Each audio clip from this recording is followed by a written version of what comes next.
अनेक संत महात्म्याच्या पदस्पर्शाने ही पुनीत झालेली नगरी आहे आणि या नगरीमध्ये गेली ही अनेक दिवसापासून अव्याहतपणाने अविरतपणाने चालत असलेली नामसाधना नाम परंपरा।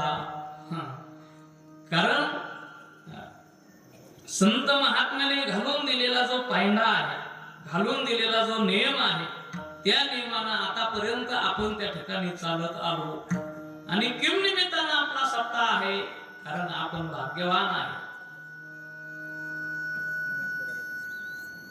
आपण जगद्गुरु तुकोबाराय वैकुंठ गमन सोहळ्या निमित्तानं हा सप्ताह त्या ठिकाणी चालू आहे।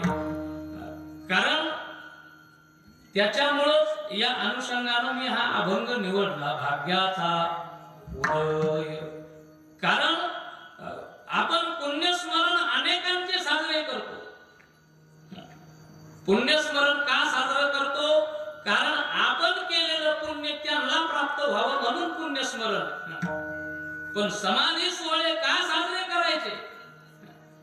कारण आपण पुण्यवान व्हावं, आपण पुण्यवंत बनावं, याच्याकरता संत महात्म्याचे वैकुंठ गमन सोहळे, समाधी सोहळे आहे। पुण्यवंत व्हावे एका सज्जनाची नावे।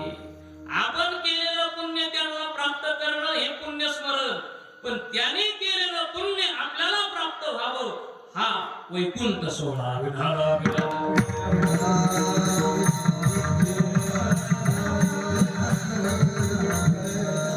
सुंदर असं नियोजन आहे।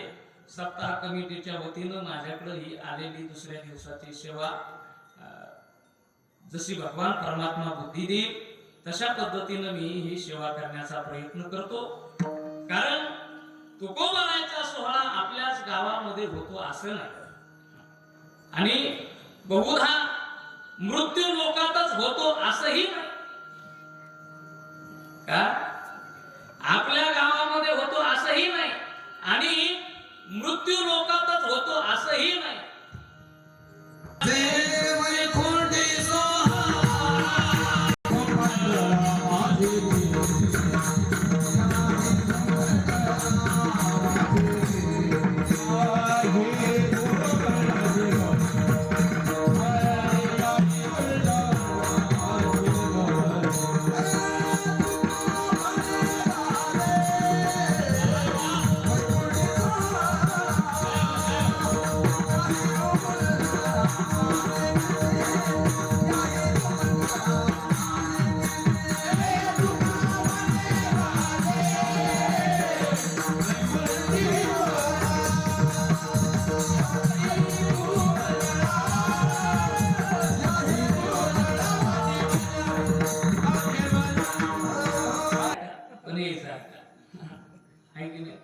कारण दुग्ध शर्करा योग आहे।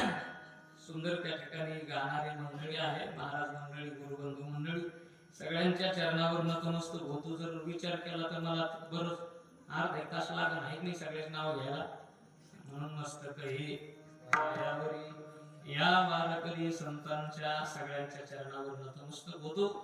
आणि आज आमचे गणेश महाराज या ठिकाणी, कारण गणेश महाराज येणं म्हणजे बादल।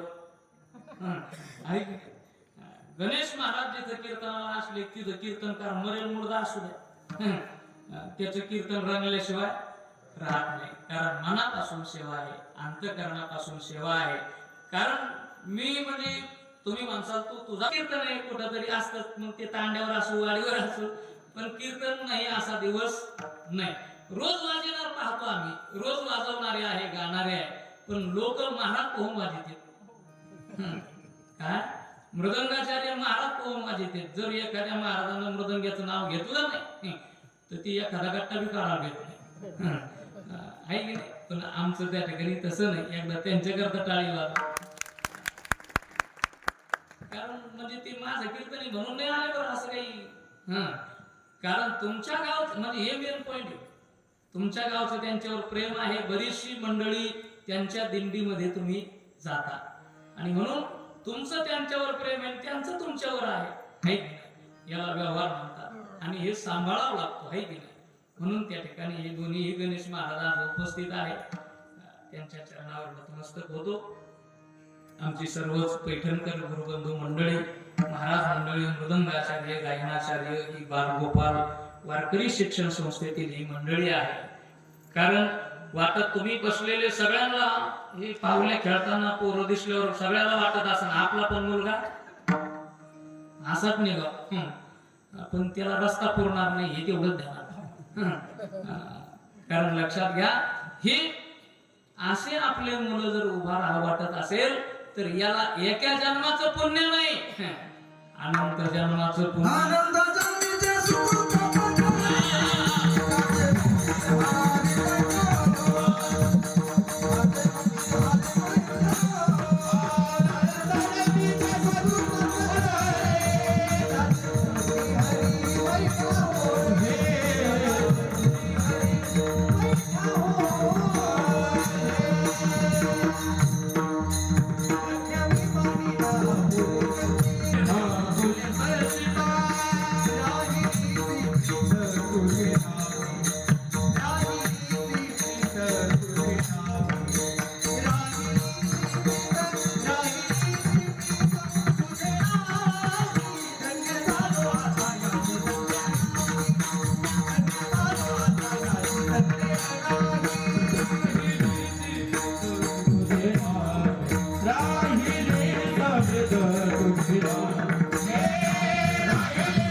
सात्विक तयाचा हरिक वाटे देवा, कारण आपुलिया येता जो असे जागता धन्य माता पिता तयाचिया.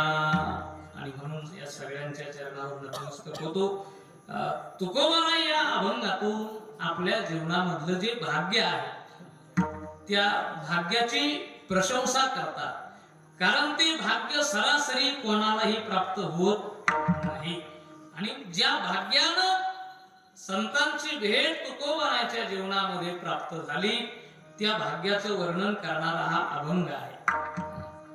कारण या जगामध्ये 3 गोष्टी अतिशय दुर्लभ आहेत. दुर्लभो त्रयम् देवानुहेतकम् मनुष्यत्वम मुमुक्षत्वम महापुरुष संशया. कारण पहिलं जे दुर्लभ आहे ते मानव देह, ते भाग्याशिवाय भेटत नाही. भाग्य आले ती मनुष्य देहा. कारण मनुष्य देह प्राप्त होणं हेच काय पहिलं भाग्य आहे. फक्त मनुष्य देह आपल्याला प्राप्त झाला हे जरी भाग्य असलं तरी आपलं दुर्भाग्य ते आपल्याला मिळून कळाला नाही. काय लक्षात घ्या, मनुष्य देह आपल्याला मिळाला हे जरी भाग्य असलं तरी दुर्भाग्य हे आहे की तो मिळाला पण आपल्याला कळाला.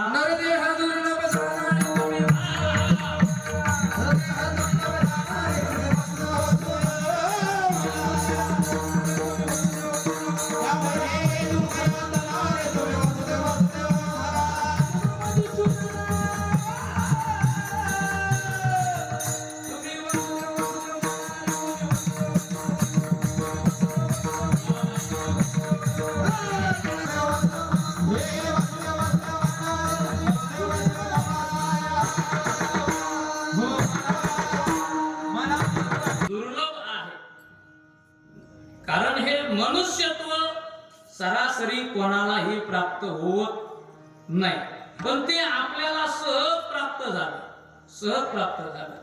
कारण तुकोबारायाने गाथ्यामध्ये अनेक न्याय सांगितलेले आहेत. त्याच्यामध्ये कागटाळी न्याय आहे.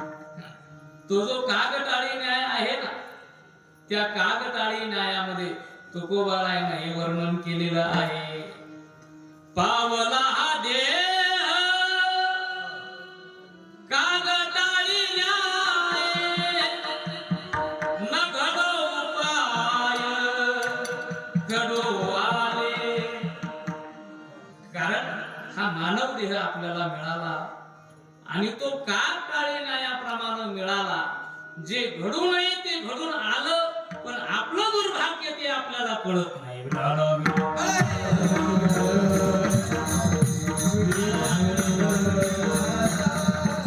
कारण हा मानव देह सहज आपल्याला मिळाला. मोठे मोठे वक्त्यांच्या मुखातून मी हा दृष्टांत ऐकलेला आहे, उदाहरण ऐकलेलं आहे.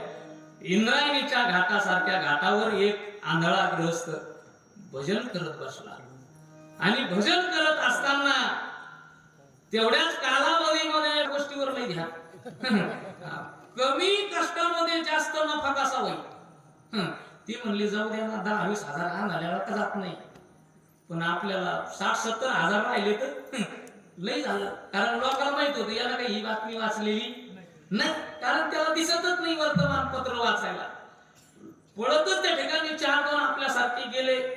म्हणले आंधळ्या, हे कावळा केवढ्यात देतो, पण आंधळ्या माणसं फार हुशार, नाही तर तुम्ही अनुभव घेऊन पहा, ते कधीच त्यांचा हात तुमच्या हातात देणार नाही, तुमचाच हात त्यांच्या हातात घेणार. जरी तुम्ही त्या ठिकाणी गड्ड्यात न्यायला लागले तरी पटकन सोडता आला पाहिजे. म्हणून ते तुमचाच हात हातात घेणार, तुमच्या हातात त्यांचा हात कधीच देणार नाही. म्हणून त्या आंधळ्याने विचार केला, ज्या अर्थी हे कावळा विकत मागायला लागले त्या अर्थी दाल में कुछ काला आहे. कारण आतापर्यंत कावळा कधी कोणा विकत मागितला नाही, आणि आतापर्यंत कावळा कधी कोणा घेतला सहज. हे म्हणला मी कधी असं ऐकलं सुद्धा नाही की कावळा एवढ्याला विकला बा. आणि हे विकत मागायला लागले त्या अर्थी याची किंमत जास्त असली. ते त्याला म्हणले 20,000 तुला देतो. ते म्हणले पुरत नाही ना, काय कष्ट केलं ते उद्या. पण त्याचे ते सुद्धा हुशार, ते म्हणला एवढ्या द्यायला मला पुरत नाही. असे मग एक गिऱ्हाईक नव्हतं त्या कावळ्याला. 7-8-10 जण त्याच्या अवती भोवती त्या ठिकाणी 5-5 हजाराला वाढू लागले. आणि अशी किंमत त्या कावळ्याची 90,000 त्यांनी केली. कारण तिकडून किती भेटणार होते, 1 लाख. जर आपल्याला 10,000 राहिले भरपूर झाले. अशा हिशोबाने ते 90,000 कावळा मागत गेले. पण तिथून पुढे कोणीही मागितलं नाही, म्हणले जाऊ द्या, घेऊन सुद्धा काही उपयोग नाही. पण ते आंधळ हुशार होतं, ते म्हणले कावळा एकच आहे आणि गिऱ्हाईक लय मोठे. ते म्हणला हे पहा, मी तुम्हाला सगळ्याला कावळे देतो, पण आता मी पुन्हा भजन करतो आणि पुन्हा कावळे पकडतो, मग सगळ्याला देतो. त्यानं जे कावळा होता तो बगलात मारला आणि घाटावर पुन्हा भजन करायला सुरुवात केली. तुकाराम तुकाराम तुकाराम तुकाराम तुकाराम तुकाराम तुकाराम तुकाराम. बोला बोला.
टाळी वाजवू लागला. पण टाळी वाजवता वाजवता जे त्याच्या बगलामध्ये त्यानं कावळा धरला होता तो सुद्धा उडून गेला.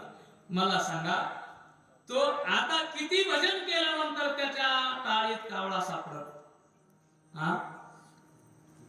ते आयुष्यभर जरी भजन करत बसला तरी त्याच्या टाळीमध्ये आता कावळा सापडू शकत नाही. जो सापडला होता तो सहज सापडला होता, अचानक सापडला होता आणि अनायासे सापडला होता.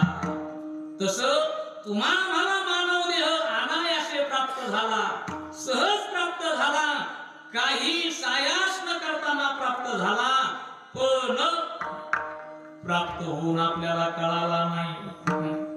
हा मानव देह आपल्याला मिळाला, पण याचं जे महत्व आहे ते आपल्याला कळालं नाही. पण संत महात्म्याला कळालं, कारण या मानव देहामध्ये आपल्याला सच्चिदानंद पदापर्यंत जाता आयुष्याच्या साधने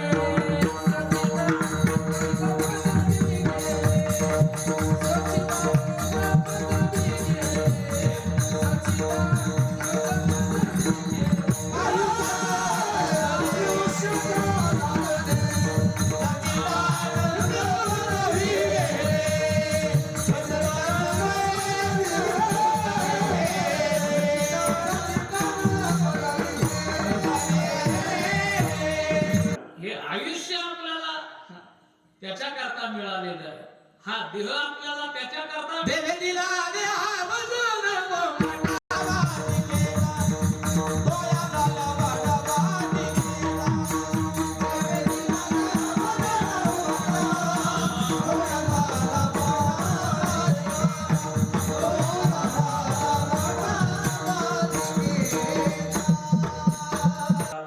तो दुर्लभ आहे. दुर्लभो मानुषो देहो देहिनां क्षणभंगुरा तत्रापि दुर्लभम मन्ये न शरीर पुनः पुनः.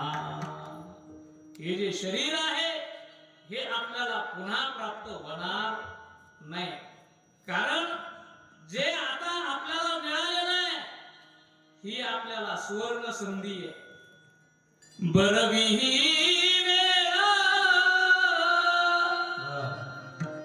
सापडली संधी,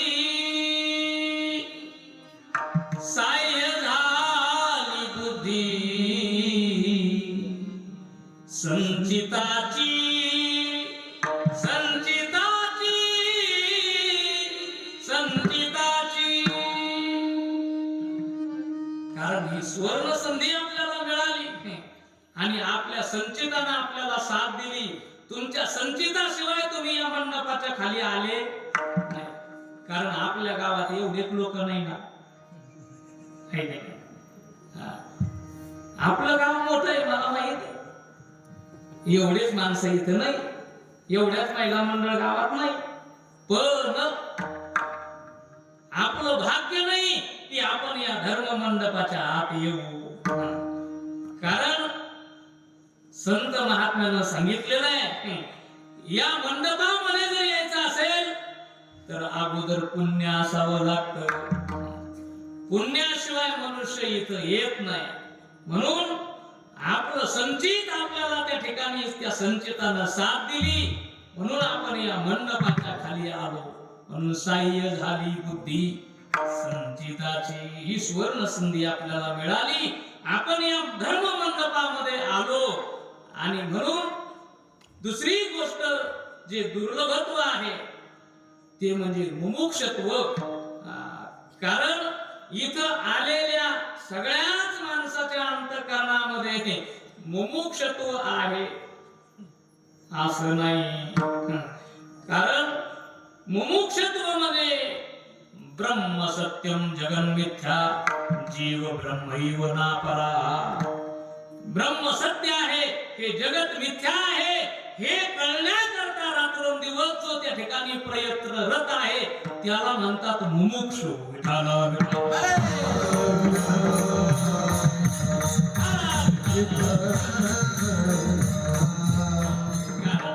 हे सगळेच याचे अधिकारी नाही, कारण हे मुमुक्षत्व सगळ्याला मिळत नाही. जर कीर्तनकारानं विनोद केला नाही तर यांच्यामध्ये उद्या चर्चा होती, महाराज हसीलच नाही महाराज. काय जर शिकवी हसीला नाही, बोर झालं कीर्तन बोर आहे का नाही. हे बी म्हणते एवढंच येतं काय करू महाराज, कधी आहे का तू एवढं सांगा. कारण जे आपल्या उद्धाराची तळमळ आहे आपल्या अंतःकरणात ती राहिली नाही, कारण प्रत्येकाला वाटतं विनोदाची कथा गोड वाटे, देवाचे चरित्र नावडे सर्वथा, विनोदाची कथा गोड वाटे. देवाचे चरित्र कोणालाही आवडायला तयार नाही. अभंगावर बोलणारा वक्ता तुरळक लोकांना आवडून राहिला सध्या. काय बोटावर मोजाजोगी माणसं आहे ज्यांना अभंगाचं चिंतन करणारा माणूस आवडतो. लोक म्हणते जाऊ द्या नका की ना अभंगावर, पण कीर्तन कसं गेलं. काय ही ऐकणाराची काय झाली भूमिका झाली. आणि सध्या गणेश महाराज तारखे कोणला जास्त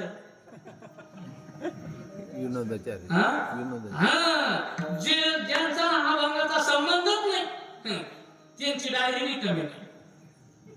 आणि जे अभंगाचा किस पाडी ते तुमच्या सारख्याच्या कोणची वाट पाहते कधी कोणी कीर्तनाचा. कारण लक्षात घ्या लोकांना त्या ठिकाणी विनोद आवडू लागले, मनोरंजन आवडू लागलं, म्हणून हे जे मुमुक्षत्व आहे त्याचा अभाव झाला. जी खरी जिज्ञासा आहे कमी उदार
ही अपेक्षा अंतःकरणामध्ये त्या ठिकाणी राहिली नाही. पण संत महात्मे सांगतात तुम्हाला मनुष्य शरीर प्राप्त झालं आणि तुम्ही जर ही इच्छा अंतःकरणामध्ये ठेवली नाही तर भागवतामध्ये नाथ महाराजांनी वर्णन केलेले आहे. पावनी मनुष्यपणा जो न साधी ब्रह्मज्ञाना तो लांडा गर्धब जाना पुच्छवी न जो पाय. आहे की नाही? कारण गर्दभ म्हणजे गाढव, फक्त बिनशेपटीचा एवढा. कारण ज्याच्या अंतःकरणामध्ये मुमुक्षत्व राहिलं नाही आणि त्याला मनुष्य देह प्राप्त झाला, कारण मनुष्य देह त्या ठिकाणी न प्राप्त होणार आहे पण तरी सुद्धा आपल्याला झाला. पण मनुष्य देह मिळून सुद्धा जर आपल्याला उद्धाराची चिंता नसेल, उद्धाराची तळमळ नसेल तर संत महात्मे सांगतात तुमच्यासारखे करंटे तुम्ही. कारण मनुष्यत्व देह मिळाला पण मनुष्यत्व जर त्या ठिकाणी म्हणजे मुमुक्षत्व जर नसेल तर आपलं जीवन त्या ठिकाणी काही कामायचं नाही. म्हणून संत महात्मे सांगतात बाबा आपल्या अंतःकरणामध्ये ते मुमुक्षत्व असलं पाहिजे, उद्धाराची चिंता असली पाहिजे. उसावेशी हिची वाटे जे जे भेटे तयासी देव कृपा करील मग काय लाज राखील. अशी चिंता प्रत्येकाच्या अंतःकरणामध्ये असली पाहिजे. हे दुसरं दुर्लभत्व आहे पण असं नाही ना, म्हणून ते दुर्लभत्व आहे. आणि तिसरं दुर्लभत्व असं आहे ते म्हणजे महापुरुष संशया, महात्म्याचा संग, महापुरुषाची संगती ही दुर्लभ आहे. किती दुर्लभ आहे संत महात्म्याने वर्णन केलेलं आहे. एक वेळेला तुम्ही चंद्रामृत सेवू शकता. चंद्रामृत सुख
साधूची भेट होणं काय आहे?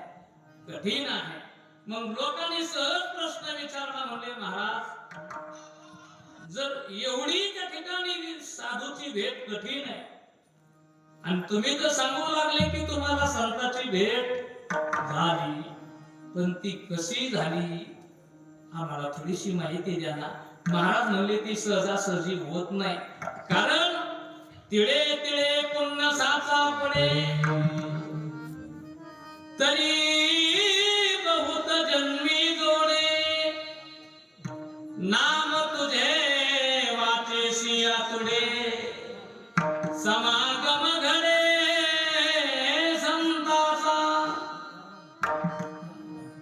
कारण देवाचं नाव मुखाला येण्याकरता सुद्धा पुण्य लागतं आणि संतांची संगती होण्याकरता सुद्धा पुण्य लागतं. सरासरी सहजासहजी कोणालाही संतांची संगत प्राप्त होत नाही. तुम्ही म्हणसाल महाराज, लोक म्हणतात गणेश महाराज आपल्यासारख्याला दगड उचलला का महाराज? मी म्हणतो ते काय इच्छुई का? लोकांची भाषा बोलण्याची. मग तुम्ही म्हणसाल खूप महाराज आहे. महाराज असते पण संत नाही. बहु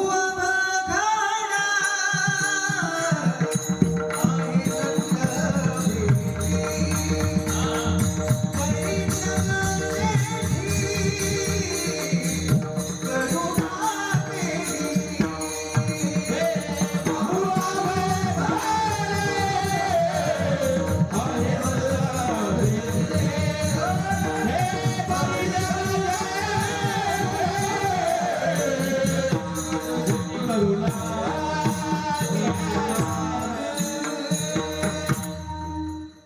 संतांची भेट अवघड आहे, दुर्लभ आहे, पण तरी सुद्धा झाली का? कारण त्याच्याकरता आम्ही अनंत जन्माचं पुण्य एकत्रित केलं आणि त्याच्यामुळं, कारण तुकाराम महाराज सांगतात, पुण्य फळले बहुता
आम्हाला झाली नाही.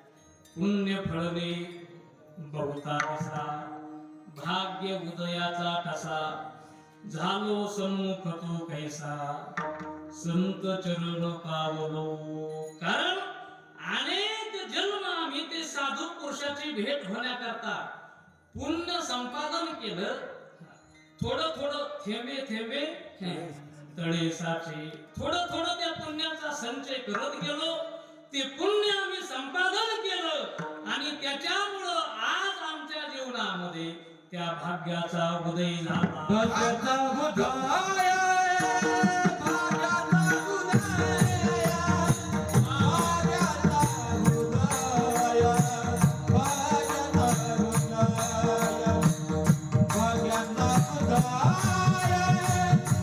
भाग्याचा उदय, भाग्याचा उदय, भाग्याचा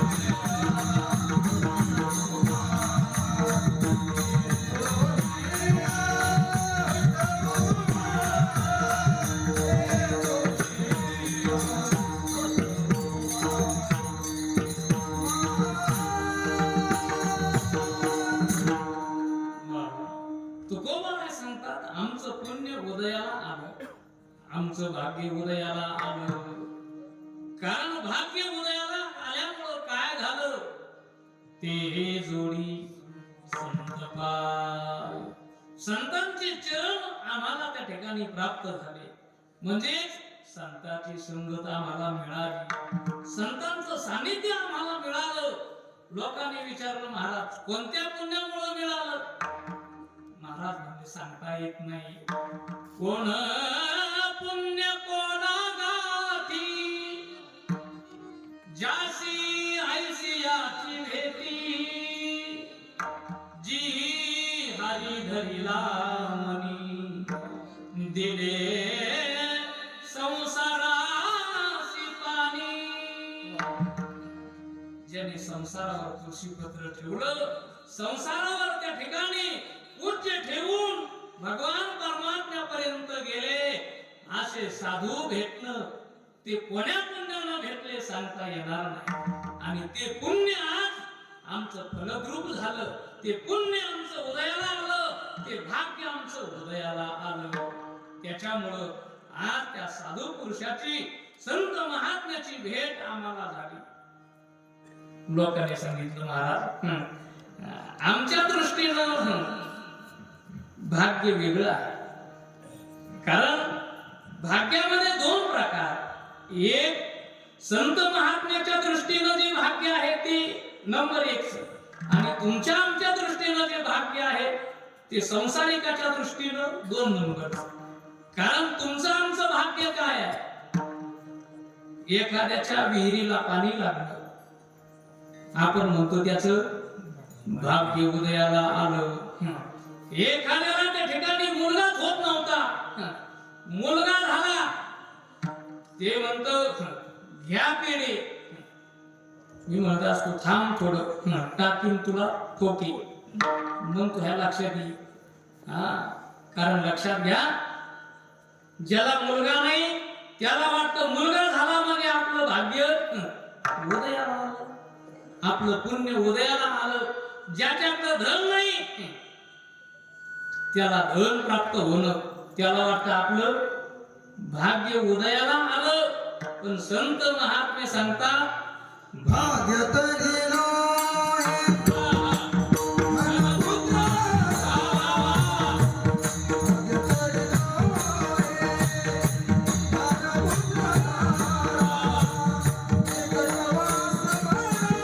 धनपुत्र, अतिशय समर्पक, अतिशय पोषक प्रमाण.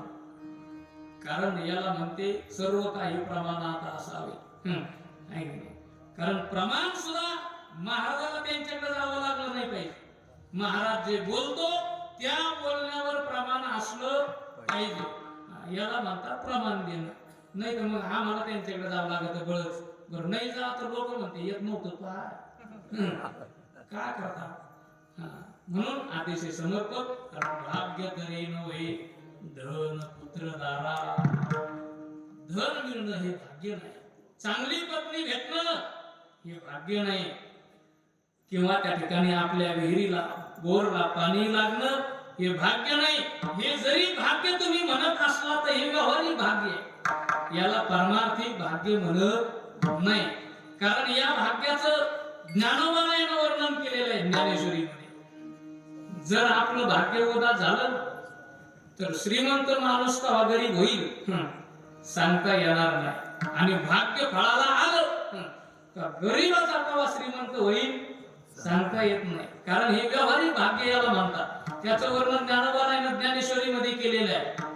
भाग्य झाली यावदासो पालटे श्रीमंतीचा विलासो. जर भाग्य उदास झालं तर श्रीमंत माणूस केव्हा त्या ठिकाणी खाली येईल सांगता येणार नाही. आणि जर भाग्य त्या ठिकाणी त्याला अनुकूल असलं तर ती गरीब व्हायचं म्हणला तरी सुद्धा होत नाही. याच्या करता त्या ठिकाणी शास्त्रामध्ये उदाहरण दिले. एक श्रीमंत व्यक्ती होता, गडगंज संपत्ती त्याच्याकडे होती आणि ते त्रस्त झालं होतं. धन काय करायचं, कारण काही माणसं धन नाही म्हणून परेशान नाही आणि काही आहे त्याची विल्हेवाट कशी लावायची म्हणून परेशान आहे. तो खूप धनवान होता, श्रीमंत होता, गडगंज संपत्ती त्याच्याकडे होती. पण या संपत्तीचं काय करावं आणि विनाकारण तरी कशी वाटावं, आहे की नाही? विनाकारण आपल्याला कोणाला काही द्या वाटत का? नाही द्या वाटत, आपण देऊ शकत नाही. पण त्या श्रीमंत व्यक्तीला एका चांगल्या माणसाने सल्ला दिला. म्हणले अरे आपला राजा त्या ठिकाणी उदार आहे आणि सत्कर्म करणारा आहे, धर्मात्मा आहे. तुझी जर ही संपत्ती त्याच्यावर राजदरबारामध्ये जमा झाली तर ती चांगल्या उपयोगात येईल. ते म्हणला पण विनाकारण ते माझी संपत्ती घेईल कशी? ते म्हणला तुला एक आयडिया देतो. तू आता काय कर, असं जा तळ जा, राजा सिंहासनावर बसलेला असेल, आपल्या पायातला बूट काढ म्हणले राजाला फेकून असा एवढा जोरात नाही थोडा बूट फेकून मार. आणि बूट फेकून मारल्यावर राजाला काय येईल? राग येईल, क्रोध येईल आणि तुला राजा त्या ठिकाणी डांबून ठेवील आणि तुझी संपत्ती त्या ठिकाणी राज्यामध्ये जप्त करील. ती मला चांगली आयडिया आहे. आणि ती असा ताड निघाला आणि त्याला पायामधला बूट काढला राजा राजाच्या सिंहासनावर बसलेला होता तो बूट काढला आणि राजाला लांबूनच फेकून मारला. असा फेकून मारल्या त्या राजाचा टोप खाली पडला आणि नुसता टोप नाही पडला, त्याच्यातून नागोबा खाली पडला. मला सांगा त्या राजाने याला त्या ठिकाणी राग आला असेल का राजाला? हो, राजा साष्टांग दंडवत घातला याच्या चरणावर. कोणाच्या? या श्रीमंत व्यक्तीच्या. ते म्हणला तुझ्यामुळं प्राण वाचला. माझ्याकडून तुला जेवढ्या मोहरा लागते तेवढ्या मी तुला देतो. ते कशाला आलं? हे जे आहे ते जमा करायला. पण त्याचं प्रारब्ध बलवत्तर, त्याचं प्रारब्ध अनुकूल, ते नको म्हणतो तरी पैसा त्याच्या मागे येतो. आम्ही द्या म्हणतो तरी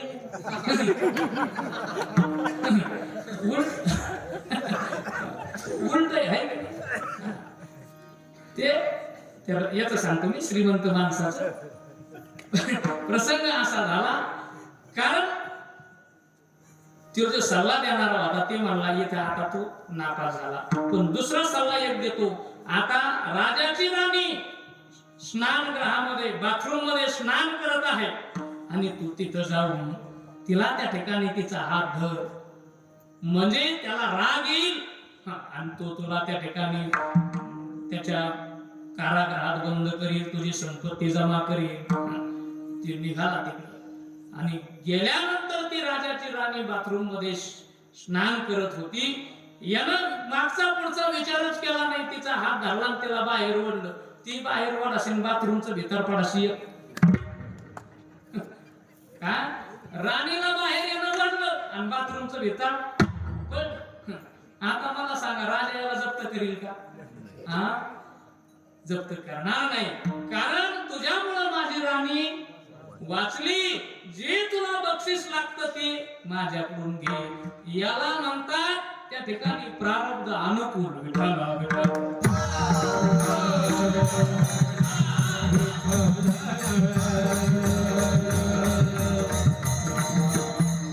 कारण हे याचं भाग्य काय होतं? अनुकूल होतं. आणि मी नेहमी सांगत असतो, भाग्य जर अनुकूल असलं ना बघून काका, भाग्य जर अनुकूल असलं तर तुम्ही मातीला जरी हात लावला तर त्याचं काय होणार? सोनं होणार. आणि भाग्य जर प्रतिकूल असलं, सोन्याला जरी हात लावला तर त्याची काय होणार? माती होणार.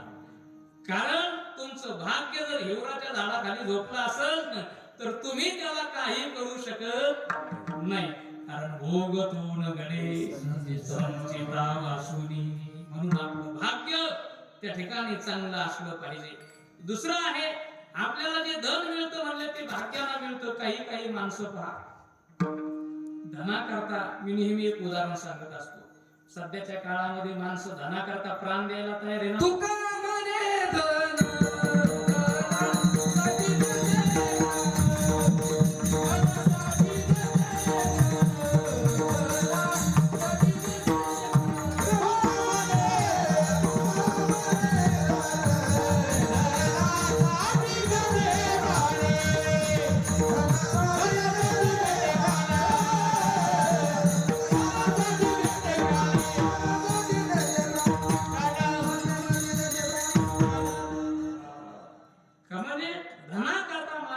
धन काहीही करायला तयार आहे. या धनाबद्दल एका वेळेला लक्ष्मीची आणि नारायणाच्या सुद्धा वैकुंठात भांडण सुरू झालं. मला असंच येतं बरं का, मला काही नाही, त्या अभंगाचं व्यवस्थित सांगता येत नाही. याच्यावर दुकानसाठी कारण लक्षात नाही, सध्या एकट्या पहिला जास्त भाव आहे, होलसेलला पण यायचे म्हणून लक्षात घ्या. कारण धना करता बरीचशी लोक परेशान आहेत. आणि हे लक्ष्मी कोणाला सांगू लागल्या? नारायणाला. प्रभू, या मृत्यू लोकांमध्ये पूर्वी लोकांचं प्रेम कोणावर होतं? देवावर होतं. कारण तुम्ही त्या ठिकाणी कीर्तनामध्ये असता, हे लोकांना माहिती होतं. तेथे असे देव उभा, जैसी संशरणाची शोभा.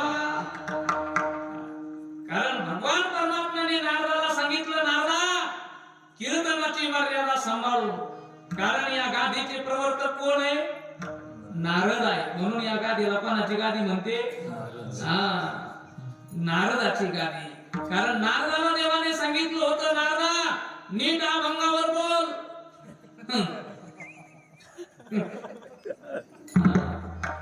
कारण कीर्तनामध्ये मी आहे याचं भान राहू दे. कीर्तनामध्ये कीर्तन ऐकण्याकरता मी येत असतो. माझे भक्त गाती जे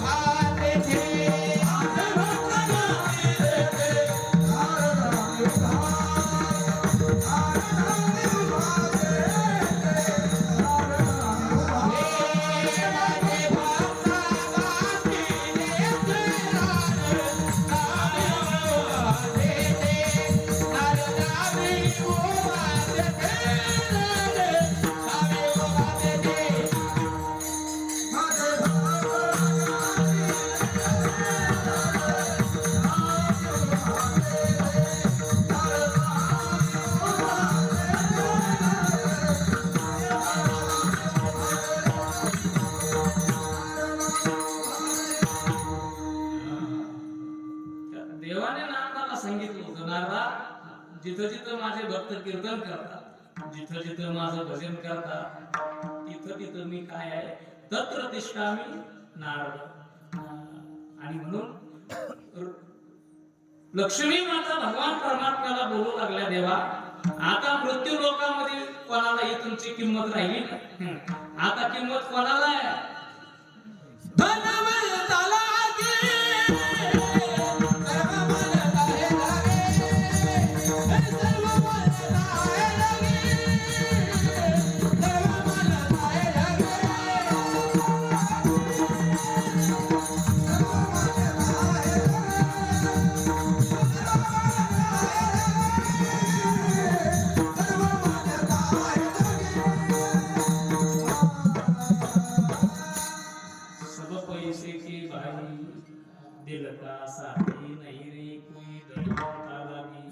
सर्व मान्यता आहे जगी. ते धनवान निर्गुण जरी असला लोक म्हणते त्याच्यासारखे कलाकार नाही. त्याला काही काही येईना पण लोक म्हणते वा वा क्या बात आहे. कारण हे सगळं सर्वे गुणाहा कांचनम आश्रयन्ते सर्व गुण त्या धनाचा आश्रय करून राहतात. म्हणून सध्या या काळामध्ये धनवानाला काय आहे किंमत आहे.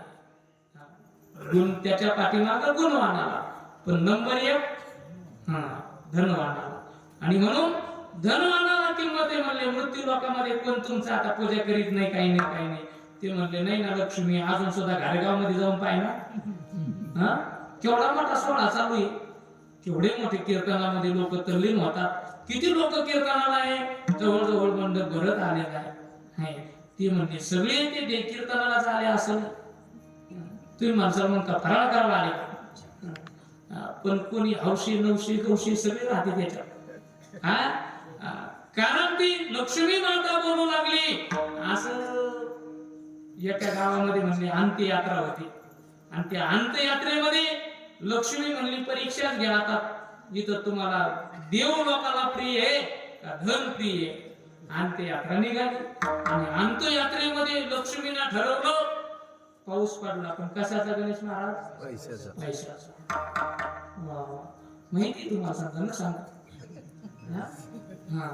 पैशाचा पाऊस पडला आणि पैशाचा पाऊस पडल्यानंतर एक म्हातारा त्या ठिकाणी ते तिरडीवर चाललं. राम बोलो भाई राम ते तिरडीवर चालला. खांदेकरी त्या ठिकाणी ते खांद्यावर घेतलेले 4 पुढे पानाडी त्याचा मुलगा माग वाटाला आलेले आणि सगळे चालले. पैशाचा पाऊस पडला. पैशाचा पाऊस पडलेला लोकांनी पाहिला. किती लोक पुढे गेले असं ती म्हणले जाऊ द्या हे पुढे जात नाही तिथं जाणार आहे कॅपेवर. बिल्डी माग पैसे जमा करा. सगळ्या 500च्या नोटा ती 2000ची बंद झाली म्हणून सांगितली नाही. सगळं 500च्याच नोटा कडक नोटा. आणि लोक इकडच पैसे याचण्यामध्ये दंग झाले आणि ते 4 जण खांदेकरी चालले पण पानाळी सर माग वळून पाहिलं कोणी दिसत. ती म्हणजे गायब कुठं झाली. आणि मग त्याला खाली पाहिलं, त्याला बी पैसा पाऊस पडलेला दिसला.